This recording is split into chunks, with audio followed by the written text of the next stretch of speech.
everybody. My name is Narjis, Lebanese Narjis, but it's hard to pronounce my name in American. Today I'll be speaking to you about a brief guide to studying medicine in the US. If you want to say anything, Hisham, before I start, you're welcome to. Sure. I would like to welcome you all to this one of the hottest sessions in our International Education Week, Harvard Medical and MIT. So I hope you're all, the Lebanese hopes and ambitions for top students. They're usually the first choice is medicine, the second is engineering, and the third is law. Law is not open for international students at the undergraduate level in the US. So we have, I hope all of you get to know the medicine in the US education system because it's very special and it has its own characteristics and its difference from other systems. We'd like all of you to enjoy the session. And if you have any questions, we will have room at the end. As you can tell, it's one of the heavily attended sessions already. We have more people joining as we speak. Narjis is currently a postdoctoral research fellow at BIMDC at Harvard, one of the top schools in the US. And then after Narjis, we'll have Jad Abu Ali from MIT. So without any delay, go ahead, Narjis. The virtual floor is yours. Thank you so much for the introduction. So I'm Narjis. My background is mainly in medicine. I graduated from AUB as a medical doctor at the end of 2019, and I've been working in research since then. I've been at BIDMC/Harvard for almost 2 years now. I'm happy to talk to you about the pathway of studying medicine in the States and to give you an overview and brief picture of everything. So let's get started.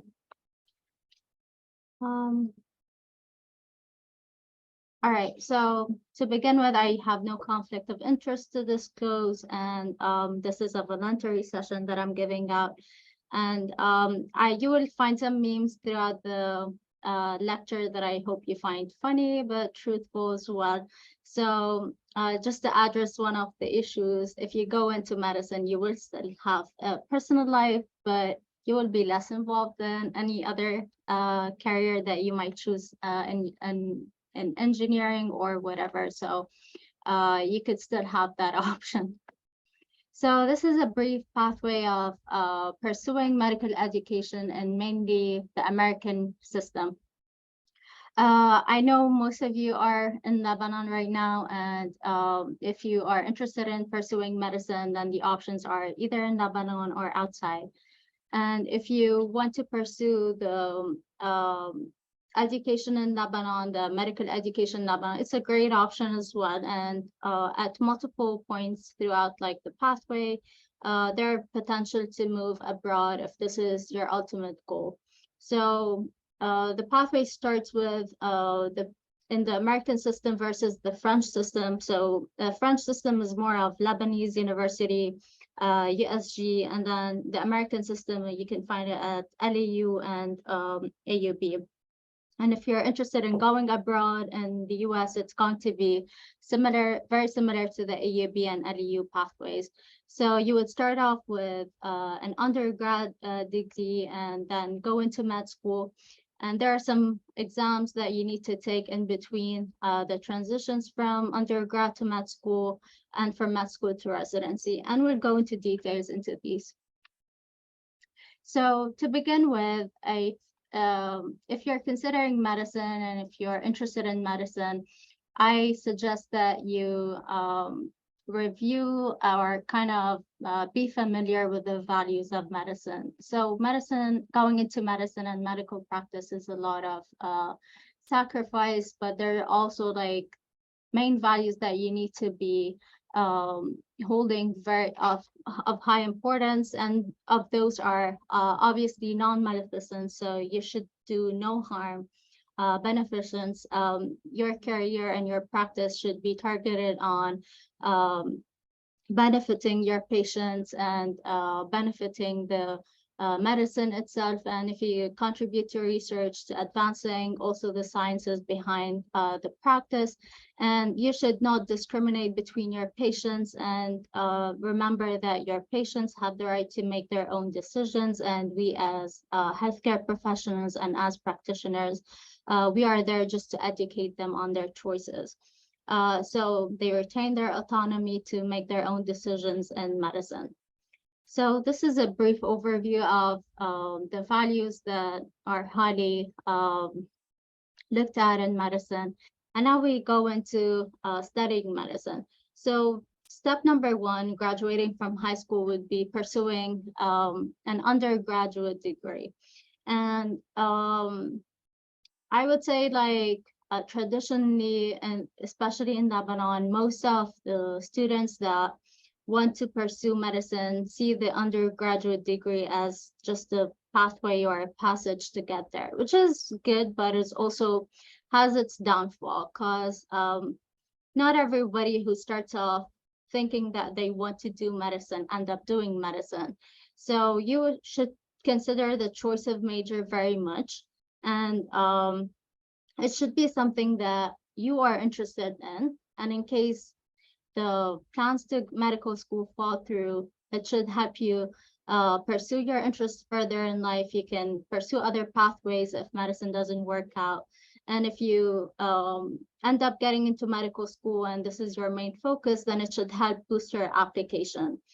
The main things that you should be aware of is that there are certain pre-medical courses that you should be taking regardless of the choice of your major.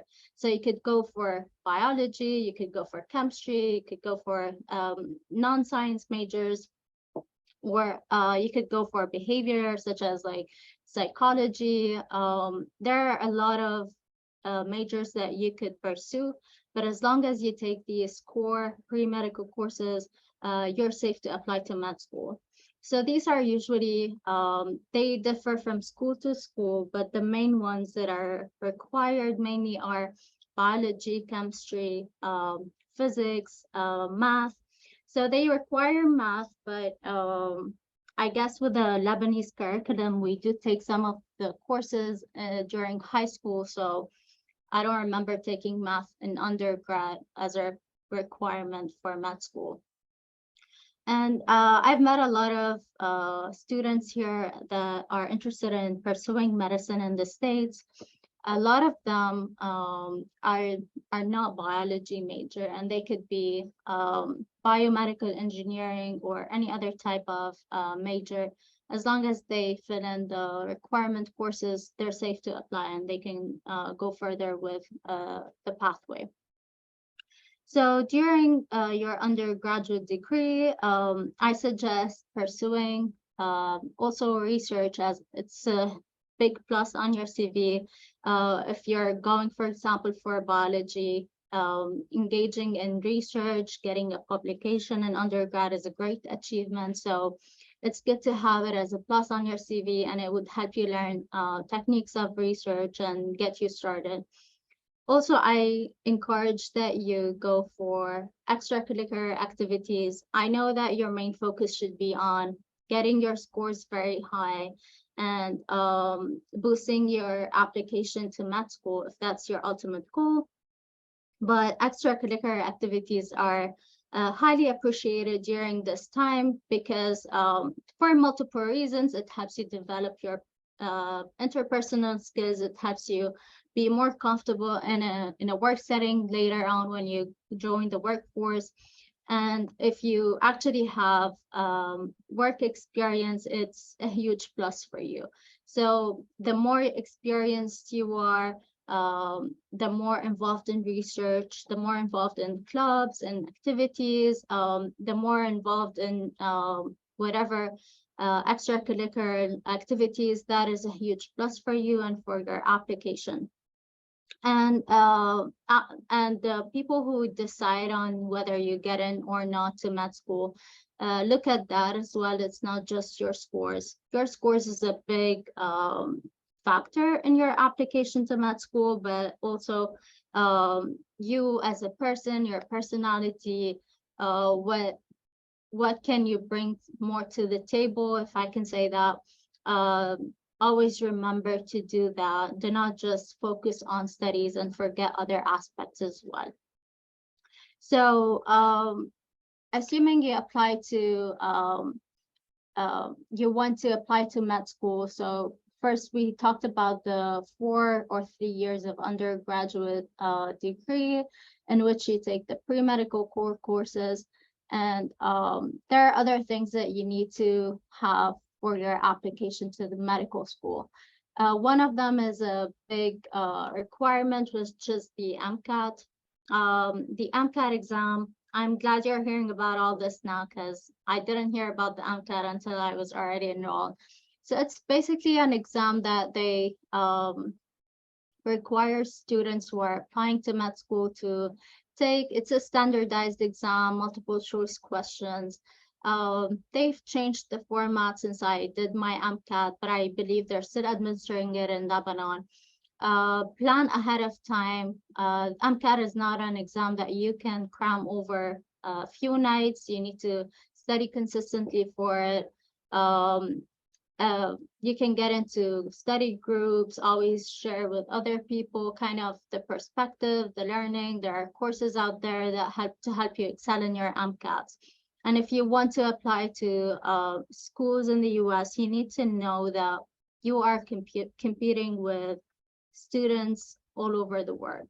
So your scores need to be near perfect, if not perfect, and you need to show excellence in terms of your application to med school. And even if you're in the top ones, at one point, the competition becomes random, because if you are perfect, so is everybody. And then how would they decide? So here comes in many factors as well. You need to have a good relationship with your mentors, with your doctors, so that at the end of your undergraduate degrees, you can get 2 to 3 letters of recommendation that recommend you to go into med school. And there's also a certain percentage on the admission interview where they would interview the candidates, and they would ask you some questions that they typically ask candidates who are applying to med school. And this is all that you should be preparing a few weeks ahead of your interview and get familiar with the process. So a doctor isn't born, a doctor is made, and it's not an easy process. This is one thing I could tell you for sure. Okay, so assuming you got accepted to medical school, congrats, and now that's the beginning of your journey. So med school in the American system is 4 years. At the end of the 4 years, you graduate with a Doctor of Medicine degree, and you would be called a medical doctor. Within these 4 years, the first 2 years are basic science courses, which would give you in general an understanding of how the body works. Normally, like physiology, you would take cellular biology, you take a bunch of other courses as well, anatomy, and most schools have labs where you can dissect cadavers and learn on firsthand experience on the anatomy of the human body, because it's a pretty complex science to understand and comprehend. There are also a set of other courses that you would be learning throughout the first 2 years of med school, and these including biochem, microbiology, pathology, immunology. At the end of the 2 years, you're expected to ideally to do your step 1 exam. And this step 1 exam is the criteria number 1 kind of how they evaluate you as an international medical graduate if you came from, for example, Lebanon, or if you are within medical school in the States. So this exam covers basic sciences knowledge, and it has material from the courses that I just listed, and there are some study sources that you should be familiar with.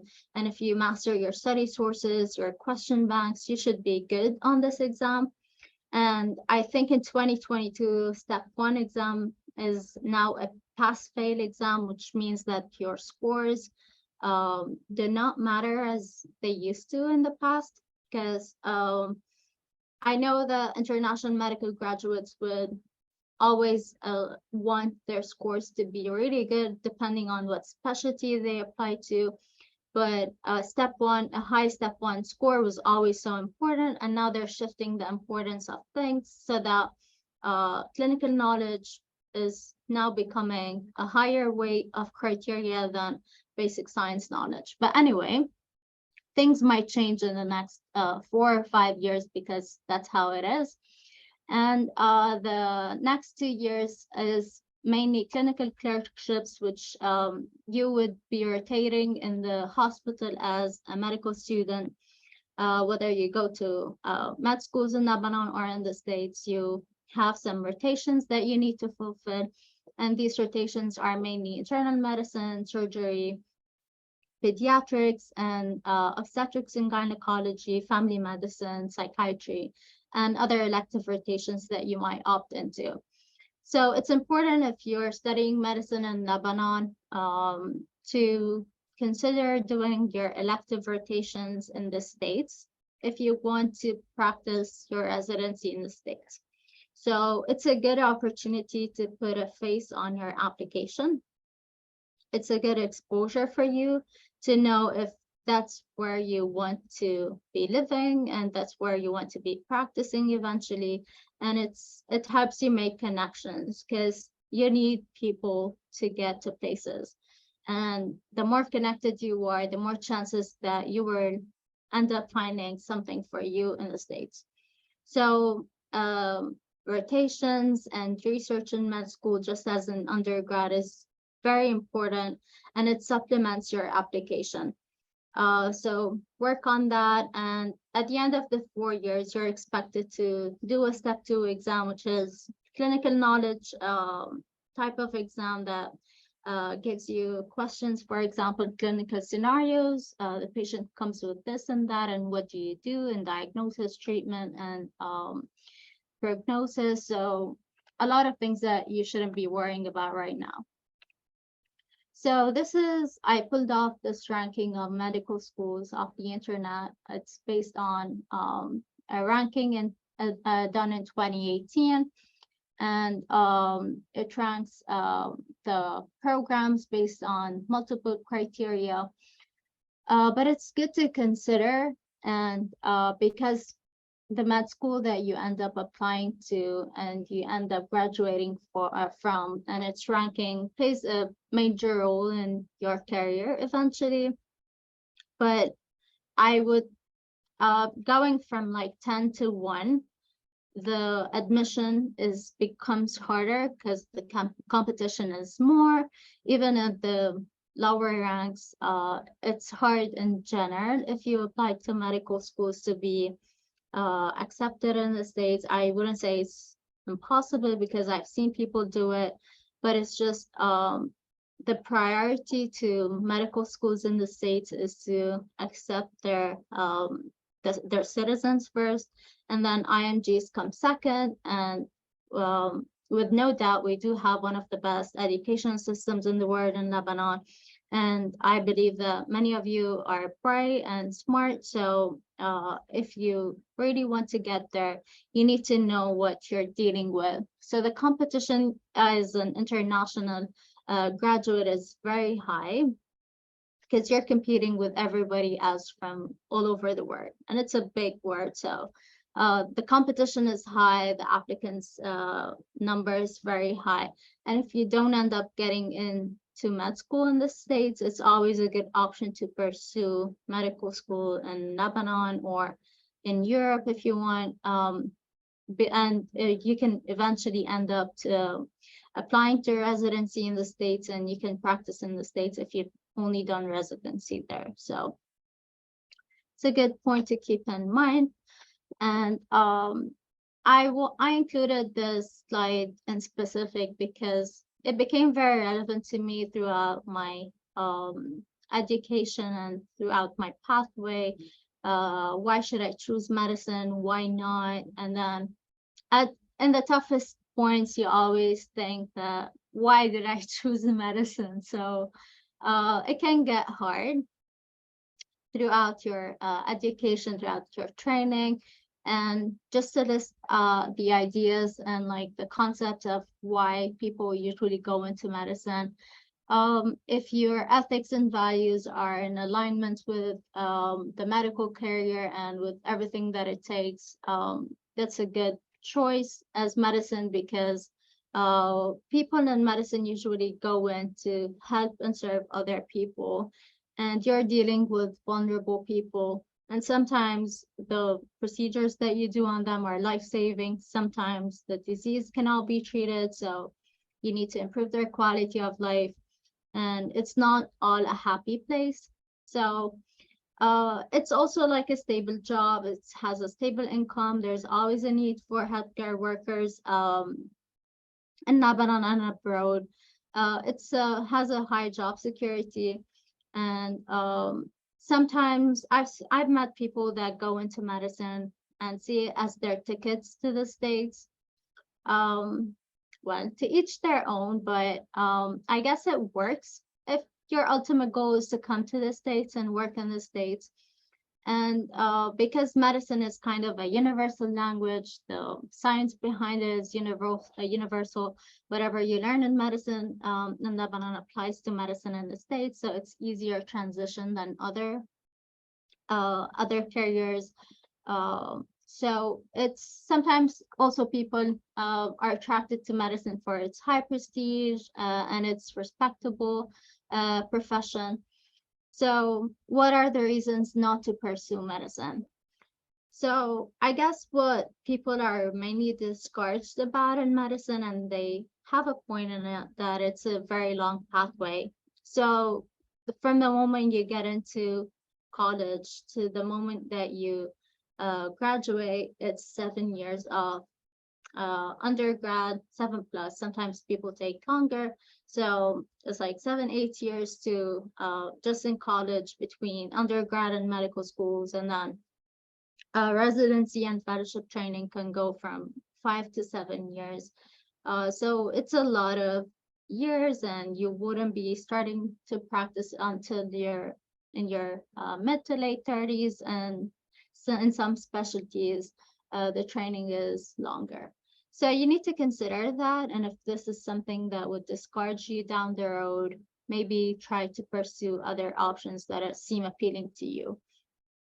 Also in medicine, depending on the specialty that you pursue, work-life balance might be compromised. So you wouldn't be able to enjoy life as other careers might.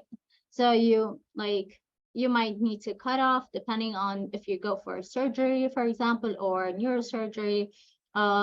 These are tougher lifestyles than if you go into, for example, family medicine or pediatrics. So this is something you might want to consider if you are planning to start a family, if you want to spend more time with them. It's a good idea to consider this in general. There's also the the long working hours and the student loans, and a lot of us have encounter negative experiences in general when we go throughout our training and our education. So it's always I guess a balance, and if the reasons that why you want to pursue medicine outweigh all the other reasons not to pursue medicine, then I guess it's worth a try.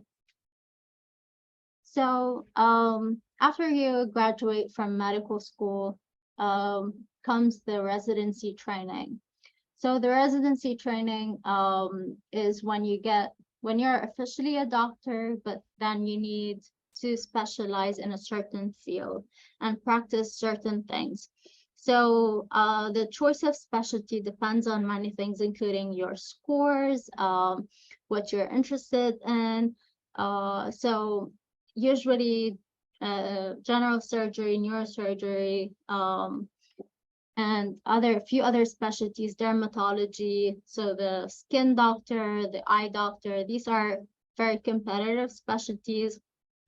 The ones that are less competitive and friendlier in terms of work lifestyle would be pediatrics, so kids, and family medicine, for example, and psychiatry as well. So depending on what you want in life and what interests you and what you're willing to work for, the choice of residency comes in.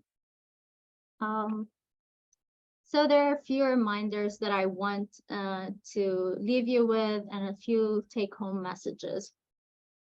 Scores are very important in your studies. Whether you come here to the States or you go to school in Lebanon, you should always improve your scores. But if you don't do well on an exam, I want to remind you that you are not defined by your scores, but just remember that scores matter. So work on them, but always have in mind that you should take care of yourself mentally, physically. Do not set your priorities straight. You come first, your physical and mental health, and always try to learn stress coping skills, because these come handy at times of stress, when you're overworked, when you're sleep deprived. It's always good to learn these stress coping skills at an early age and start practicing them regularly. I would always recommend for you to work on yourself and not just your education. So it's good to have team working skills. It's good to engage in activities. It's good to know what the outside world wants and requires, and communication skills are very important. And if you have a certain hobby, like if you like dancing, if you like playing music, do not stop doing that. I encourage you to pursue your hobby as well and try to find a balance that works the best for you. And in the study of medicine, a lot of the times we hear that competition is not healthy.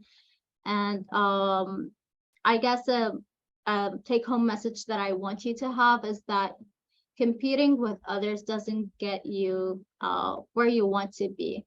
What you want to do is to compete with yourself in a healthy way, and every day strive to improve yourself and become a better person and become better at what you do. And I want you to remember that you need to aim for the stars, but you also need to know when to settle. You need to also change your goals according to what you want, because your needs are also changing as you grow and as you experience more in life. I believe this is my last slide, so I'm open for any questions.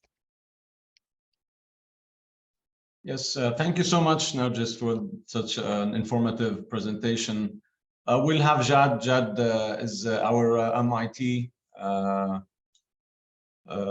representative today, and MIT people are always tight on time, so let's have Jad's presentation and we'll open it at the end for questions. All right. For everyone. Thank you so much. Thank you for joining us. Jad, how are you? Hello, Hisham, how are you? Great to see you. Great to see you. Always great to see you, man. So without further ado, I'll just let the floor to you. Just go ahead. I know you're tight on schedule.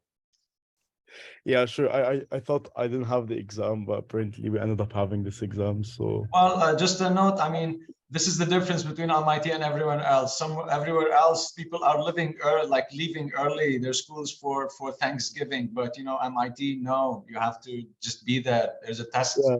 So yeah. Yeah, we're finishing up before Monday because we have Thanksgiving, so we want to finish everything before Monday. All right, Yalla, go ahead. Okay, so first thing, hi, my name is Jad. I'm a freshman at MIT. I'm doing chemical engineering, and I'm happy to be here. I was a CCC student last year, and I'm gonna talk a little bit about my MIT experience so far, about the engineering majors at MIT, some admission statistics of how many people you can find here, and I'm open to all questions, so I'm gonna make this as interactive as possible. So there's not so much talking, there's more like pictures and interesting stuff about MIT. So let's get into that. So first thing, as you all know, this is MIT technically, where all the buildings are connected with each other. This is the dome, and these are all the buildings that are connected through tunnels, so you can just travel inside. So that's an interesting information to note. So some admission statistics. So this year we have 1,337 first-year students with acceptance rate of 3.96%, which is the lowest among all of the previous years. There's 136 international students, which means they're students who don't have an American citizenship, but this doesn't mean that they're all American, like the rest is all American students. They could be like Lebanese, but they have American citizenship. They're not considered international student. For SAT scores, we have between like 790 and 800 for math, and this is the 25th percentile and 75th percentile. So of course, there are some people who are accepted with less than 790. So don't worry about that if you didn't reach that stage. Reading and writing, 25th percentile is 730 and 75 is 780. Personally, I was next to the 25th percentile, so don't stress too much about that. And I just like to put this meme, although with all respect to all Ivy League schools, but when you come to MIT, you'll find like a lot of memes about other schools. Now for engineering majors, so I don't know if you all know, but like we have a lot of numbers in MIT, and then you have to know the numbers in order to vibe with the people. So basically we have aero astro, which means aeronautical and astro engineering, which is course 16. We have chemical biochemical, which is course 10. Now, personally, I'm doing chemical only. So if you want to do biochemical, it's called 10B. If you want to do chemical only, you do like 10C. If you want to do like flexible, which is chemical plus something else, it's called 10Eng. So I'm technically doing 10Eng. There's biological engineering, which is different than biochemical engineering. It's course 20. There's civil and environmental. There is computer science and electrical engineering, which is 6.3. This is one of the most famous ones. And there's electrical engineering, which is 6.1. There is computer science and molecular biology, which is under the engineering department, although it's not like an engineering title, but it's under the department, so it's still called 6.7. Material science and engineering, which is 3, it's different than chemical. It also gets more into like mechanical engineering, nanotechnology stuff. There's mechanical engineering, there's nuclear science and engineering, and then urban science and planning, which is course 11. It's a bit related to architecture, like it's within the same department, but if you mix it with computer science, it becomes under an engineering major, and it's called 11.6. We also had something called ocean engineering, which is course 13, but now it moved to the it moved to the aero and astro department. So it used to have something called course 13. We no longer have course 13, but we still have ocean engineering. And one of the most famous memes, your many major choices and they're all course 6. So I don't know if like I can explain the amount of people doing course 6 or computer science at MIT. Like everyone I ask, they just say computer science, computer science. Maybe computer science with electrical engineering or with cognitive science or with molecular biology, but they all have the 6 there. So be mindful of that. There's one thing, in order to graduate from MIT and in order to enter MIT, we have the General Institute requirements. So what I'm taking now, technically, you have to take 12 units of chemistry, which is basically one class, equivalent to either one of these 3 classes. I'm currently taking this class. I just had it 1 hour ago. We have the physics, and also you have to take 24 units of physics, which is technically 2 classes of physics. You have to take physics 1 and physics 2. If you guys did IB or AP, you can, and you get like a 5 or 7, 5 in AP, 7 in IB, you can skip physics 1 and go to physics 2 directly. Same thing for math. We have calculus 1, calculus 2, and I have a calculus exam next hour. So calc 1, if you also took AP math or AP calculus with a score of 5, or IB math AAHL with a score of 7, you can skip calculus 1 and you get to calculus 2. And you also have to take a biology. You can just choose one of these and you'll be good in regards of science requirements. So even if you enter MIT, you want to do major in literature, or you want to major in philosophy, or you just want to major in music, you have to take sciences. So be mindful of that. But of course, this doesn't mean that MIT isn't a place for humanities, because we have insane humanities department. Like technically, I love my humanities class more than I love my science classes. We also have a humanities requirement, which basically it's like a minor, but it's not a minor. They don't call it a minor. They call it like a concentration. So basically, everyone should have a humanities concentration. So some people would like major in let's say chemical engineering, and like I want a minor in sustainability, for example, and then I have to take a concentration in acting, let's say. So I have to take, I think, 3 or 4 classes of something related to acting, plus one humanities class, plus 1 social science class, and then I'll satisfy the institute requirements. So this is what we call as HAS. So I have to take at least 1 humanities, 1 arts, and 1 social science, and the concentration should be one of these so that you can take 3 extra classes. So for example, I take 1 humanities class, 1 arts class, and let's say my concentration is economics, then I take 4 social science classes. At least 2 of these subjects would be CIH, which means they're communication intensive. And in order to determine that, you have to take an exam before you attend MIT. And then that exam, they'll say if you need communication intensive H or communication intensive plus writing. And after that, you will get to choose your subject. So now, like, I'm currently taking a class, which is a drama literature class. So basically, we read plays, we analyze plays, and write essays about them. And it satisfies one of my CIH requirements. I still have one other CIH class, and I'll be done with this institute requirement. We also have restricted electives. We call them REST. And these electives are related to your major. So depending on your major, you can take classes that count as a rest, and then you just get rid of it, which is so easy to satisfy that. And the lab requirement is also so easy to satisfy because it's also related to the major. So if you do CS, you can do CS lab. If you do, let's say for chemical engineering, I'm free to do whatever I want. Like in the laboratory requirement, I can do CS lab, I can do environmental lab, I can do a mechanical engineering lab, I can do chemistry lab, which is most recommended because it gives 12 units. If you do chemistry lab, it's equal to 12 units, so you just finish it in 1 class. However, like there's the environmental lab, which is 6 units. So I have to take another 6 units lab class in order to graduate from MIT. So this is technically the general requirements, and this is like technically required from everyone, no matter what your major is, which is why we're different than other universities. How to be prepared academically for MIT. So this is very important. So how do you feel like you're ready to enter MIT? The most important thing is you should have at least some knowledge of calculus. You should know how to do derivatives, integrals, and like some basic calculus problems, because it's important. Even though you want to enter and do calculus 1, it's nice to have some calculus knowledge because you're going to use it. Of course, knowing a little bit of physics, chemistry, and biology in high school, which means like in the US, it means from grade 9 to grade 12. So if you have taken at least one of those years of chemistry or bio or physics, then you're good. And I think most of us, since we're in the Lebanese program, I'm assuming so, we all have taken these subjects. So I think we're pretty much prepared for that. And English and foreign language, like we're prepared for all this stuff. And math, it really depends on like which track you do. You'll end up doing, like you end up making other like either taking a calculus class or something that's a bit below calculus or something that's like more advanced through calculus. 4 years of English is very important here because you have a lot of writing assignments and you're technically required to write a lot in all subjects. Like even in math exams, you have to write. So English is important. You should be able to communicate at least. And foreign language is also important. Like I consider Arabic as my foreign language, but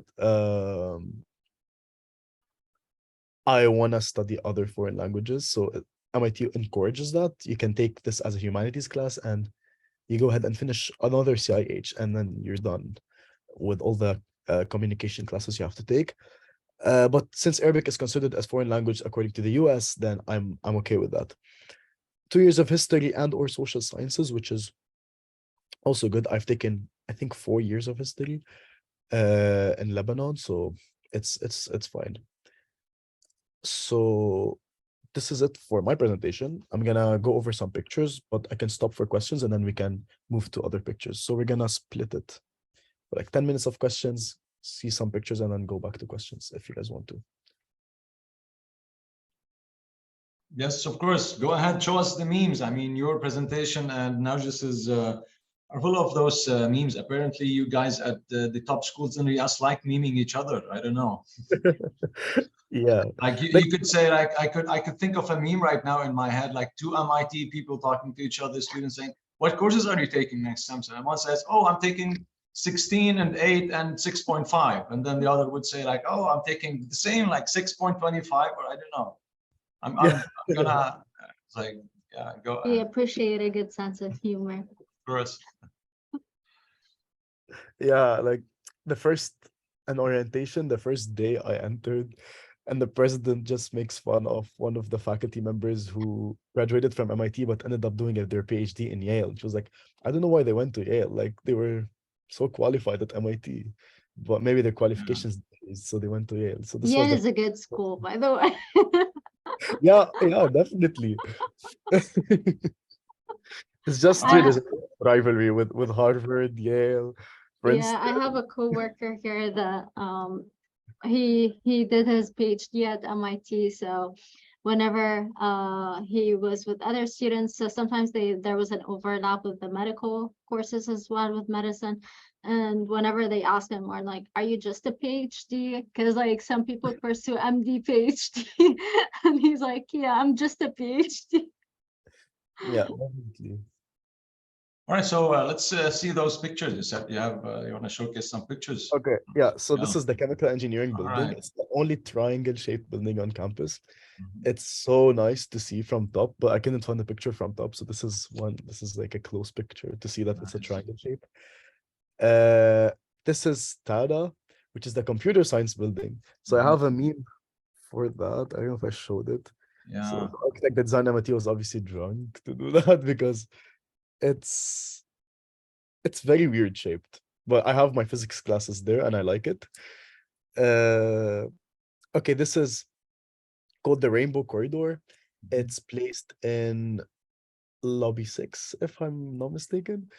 And it's very nice. Like you can see it from above. I walk to Yeah. my drama class and I see it. It's so beautiful. We Yeah. also have the MIT Nano building.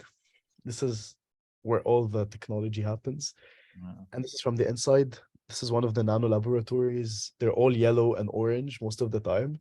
So it's so interesting to Are you see. sure you can show that picture? Oh yeah. Yeah, it's online. I got them from Okay. online. I have personal pictures of the nano lab. Um, this is MIT from the front. I think you've all seen that. This is the big dome. This is where everyone who visits have to take a picture.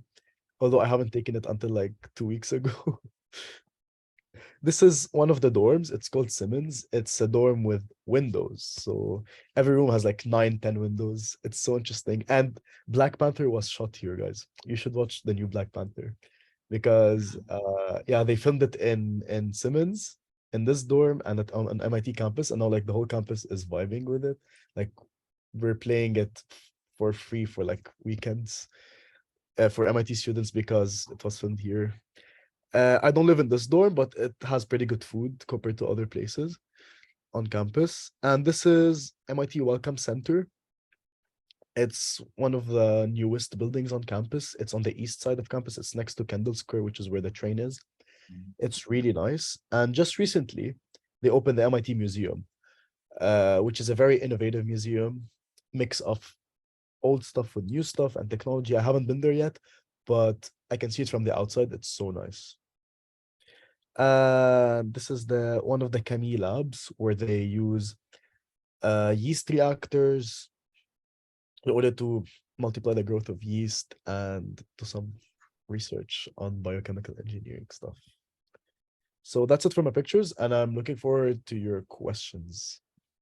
All right. Perfect. So floor is open for questions through Nargis and Jad. Please, let's do this. If you have a question, you can raise your hand so that we have it in an organized way. Go ahead. Yes, Tonio. Good afternoon. Good afternoon, sir.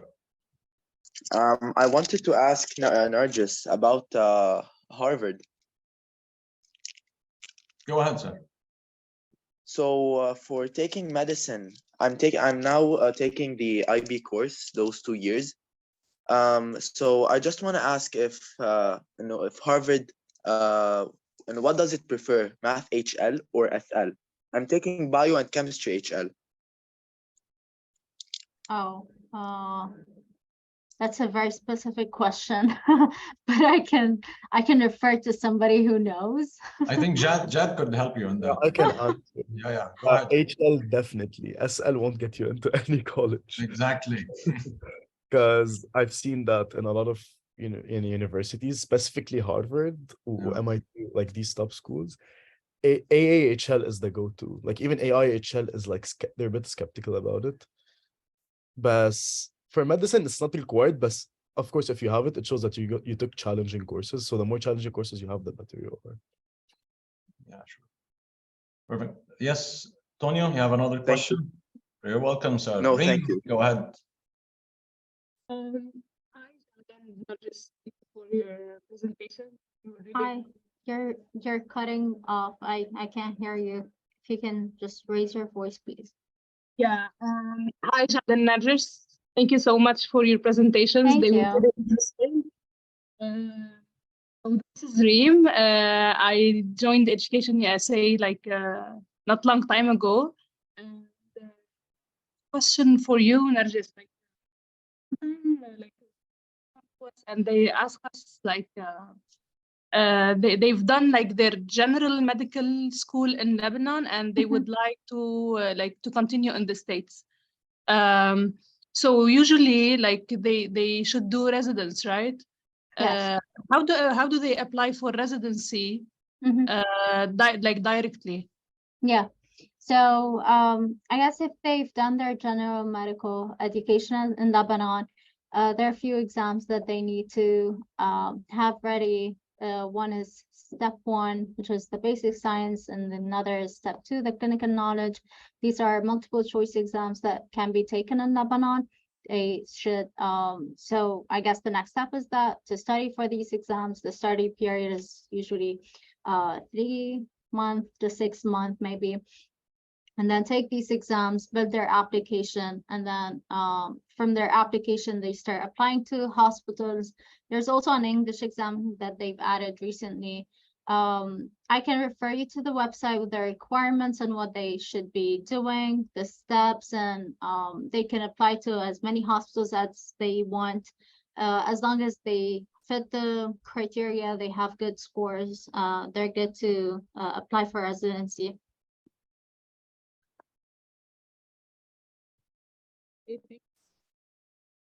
All right, perfect. I have a question in the chat. Can the MCAT be repeated like the SAT? The MCAT can be repeated, and they usually take the higher score, I believe, of the exams that you've repeated in the MCAT. But if you're repeating it, make sure that you're ready the second time you take it, and it's gonna be adding to your scores. Otherwise, there's no point of doing it. Yeah. Is there a maximum number of times that you can take the MCAT, just to follow up on that question? I'm not sure if they updated. So I took the MCAT a long time ago. I think there might be like a maximum of 4 times in like maybe a year. So just double check that on the website for the MCAT, and just make sure that, but I know for a fact that you can repeat it, but I'm not sure how many times.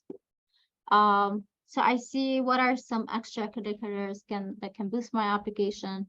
I believe volunteering, internships. There are a lot of areas that you can volunteer in Lebanon with everything that is happening there. For example, Embrace is a good like a suicide hotline, or as a research assistant. An internship would be good. Whatever gets you engaged and makes you look like you're an active and interested person. So I guess that too might want to answer that, like extracurriculars. Yeah, I also have a question in private chat. I'll answer it now. But yeah, for the extracurriculars thing, I really believe this is a key. And for internships, it was so hard for me to find an internship. Although I got an internship offer, but I wasn't able to do it. So I mentioned that on the application anyway, and I don't know if it helped, but I mentioned that. I said like I got an offer from in one of the universities in Lebanon. They offered me a position at their lab for like 2 months. So I couldn't go, but I said that. I think it might have helped. It also one thing that helps is leadership positions. So make sure you initiate your own projects if you cannot find something that's existing. And that's personally what I did. Like two of my extracurriculars were like personnel were initiated. They weren't existing there.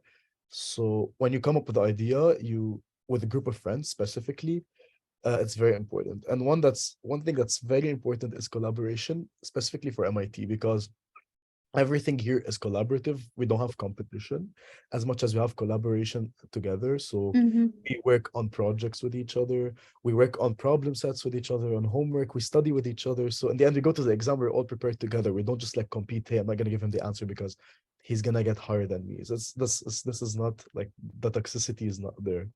So basically, the more collaborative you are in high school with your projects, the more you involve people, the better the result will be in the end. So that's my input regarding extracurriculars.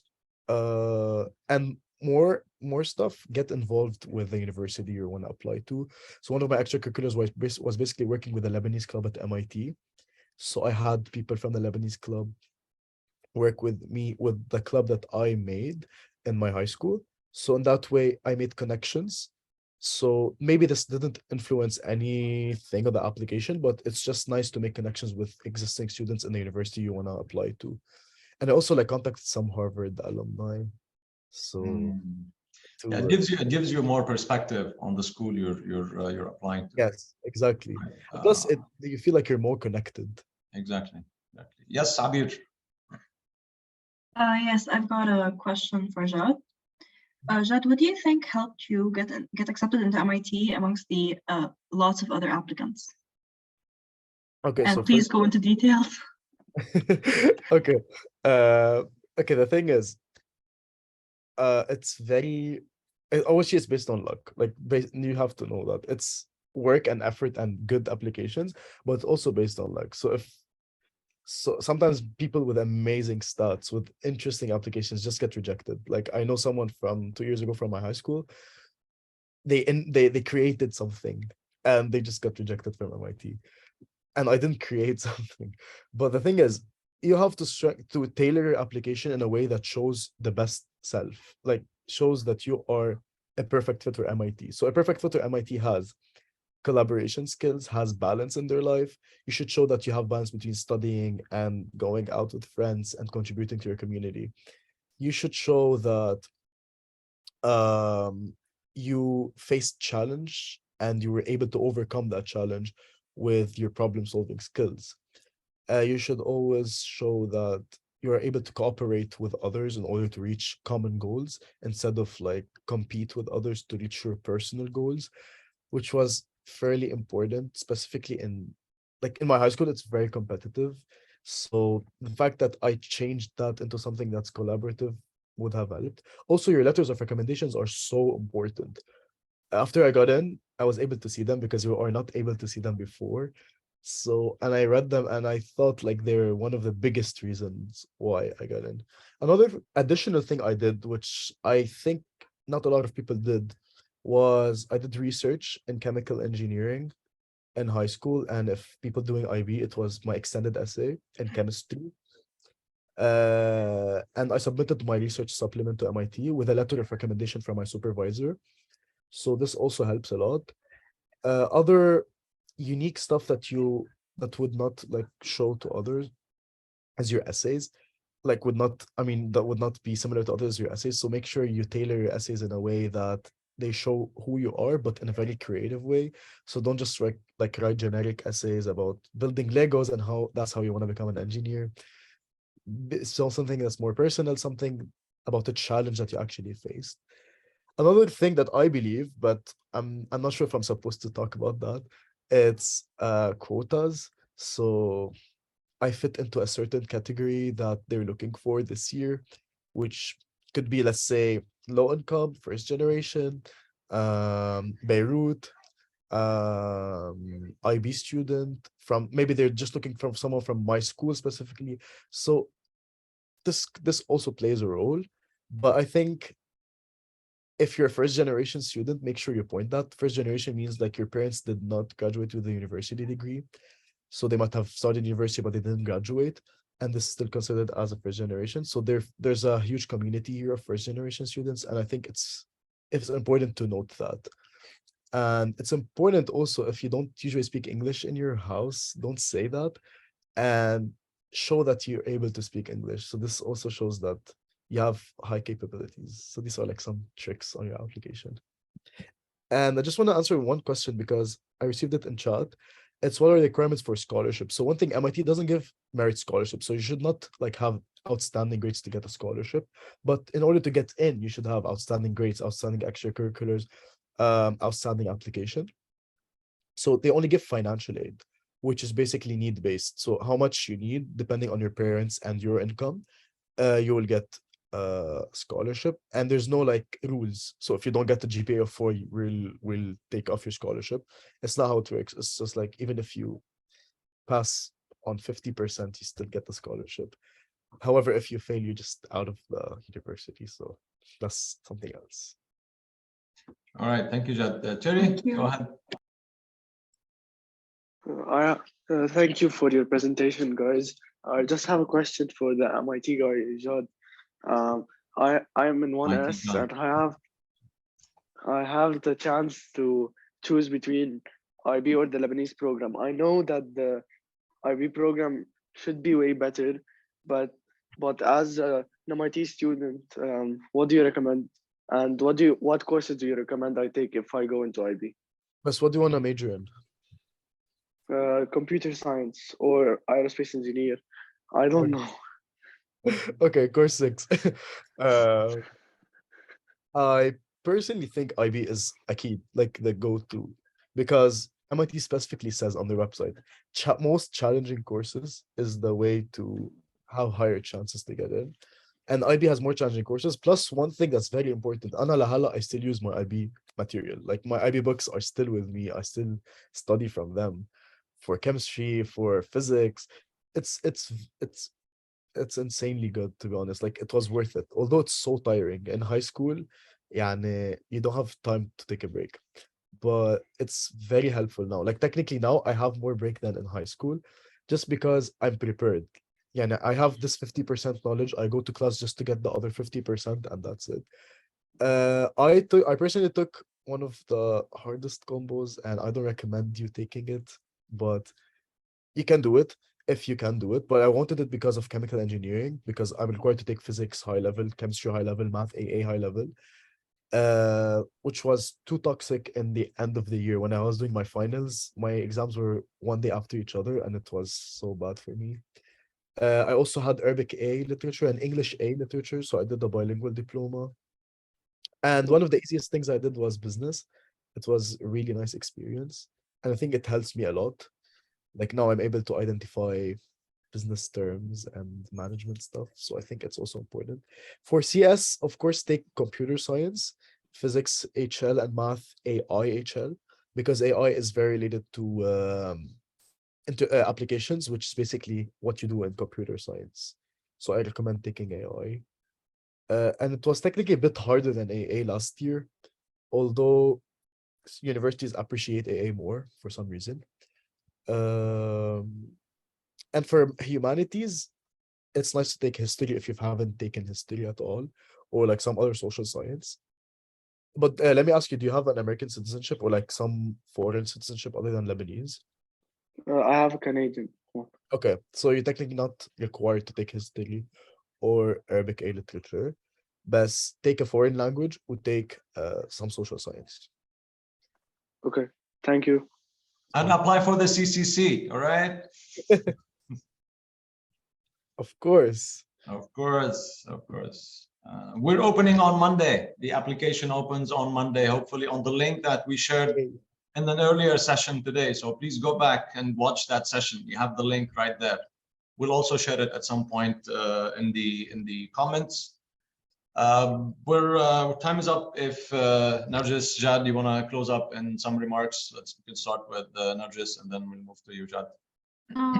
Thank you so much for your time, for listening. I got a question about tips for first year pre-med students. I guess the tips are in general, stay focused, focus on your exams, collaborate with other students, have study groups, help each other, and stay on track with also like your MCATs and do extracurriculars. I guess this is something that would help you.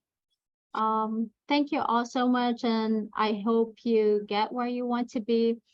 And let me know if any of you gets here. I'm always happy to connect with Lebanese people. Thank you for dedicating the time to be here, Nargis, and for the very insightful and informative presentation. We have one more question from Tonio in the chat. Oh, it's for Harvard. What are the requirements to get a merit scholarship at Harvard Medical School? Oh, for internationals, sir, that's like very challenging and very unlikely unless you can pay and unless you can make it through the selection. Only 46 universities in the US allow international students to apply to their medical schools, and those 46 happen to be the most competitive medical schools in the world. So that's one. Two, there are no scholarships in medicine. Students finance their study in medicine. They either finance it from their own money or from a sponsorship, or in case international students, they have the money, they can pay for it, but they're very few internationals make it. As Jad stated, there are many undeclared criteria, which is quota, which is campus internationalization. Universities cannot accept all international students applying to their school. They have a certain percentage of internationals on campus that they can allow. That's one. Two, in case you are a US citizen, you still have to pay, and you can apply for a loan from the government, and this is how you finance your studies. So scholarships in medicine, they're almost non-existent for US nationals, for non-US nationals, for everyone else. I hope that answers your question. All right, Jad, go ahead if you want to close up. I know you wanna run very soon. Yes, there's just one more question. Do French educated Lebanese have a harder time getting into MIT? Oh. French educated, it's fine. If you know how to speak English, it's totally okay. But make sure you have taken at least 4 years of English in high school. If you've only taken French, that would be a bit problematic for MIT. But you still have to do the TOEFL. If you pass the TOEFL with like 100 or 120, I mean, it's over 120. So if you pass it with 100, you'll be okay. Something else, if you do Lebanese program, it's still okay if your school doesn't offer any other alternative. But if your school offers IB and you did Lebanese, that's a bit question mark for MIT admissions officer. Why did this guy not choose to take the harder track? One final remark I want to say is I'm looking forward to seeing many people here. And I just want to tell you that the Lebanese club is amazing in MIT. Like, we had yesterday movie night and it was so fun. We have Independence Day dinner on Monday, and we're inviting like the whole campus for some Lebanese food and debke and Lebanese. Take some meals. pictures. Send them to us, and we'll share them. I will. So it's very nice. So I'm looking forward to growing it bigger. Currently we're only 3 undergrads. We're 4, but one of them is inactive, so we're technically 3 undergrads and like 30 masters, PhD, and postdoc students. So we're a huge community of grads, so we need to increase the undergrads. All I wanted to say, if you need anything, I'll drop my email in the chat. You can like email me if you have questions. And good luck applying to MIT. Good luck to applying to other unis, and always believe in yourself, because that's the most important thing. And don't stress too much about colleges, because in the end, no matter where you end up being, you're gonna do well, you're gonna graduate, you're gonna get a job, you're gonna do great in life. So MIT or Harvard or whatever university doesn't shape who you are 100%. It might affect a little bit, but not too much. So good luck with everything. And Thank it you, was- Jad. Well said. Well said. Thank you so much for your time and for everything about MIT. Just channel them to us or to Jad. We'll be more than happy to just guide you through the process. Thank you so much, Jad. Thank you, everyone. Have a good evening. And this concludes our International Education Week events for this year. Hopefully, we'll see you next year in a new series of events with new sessions. And hopefully, maybe we get to have Jad again and see him and in his junior year, how has that experience changed or developed or progressed. Thank you so much. Have a good evening, and hopefully we'll see you soon in one of our other sessions. Bye-bye.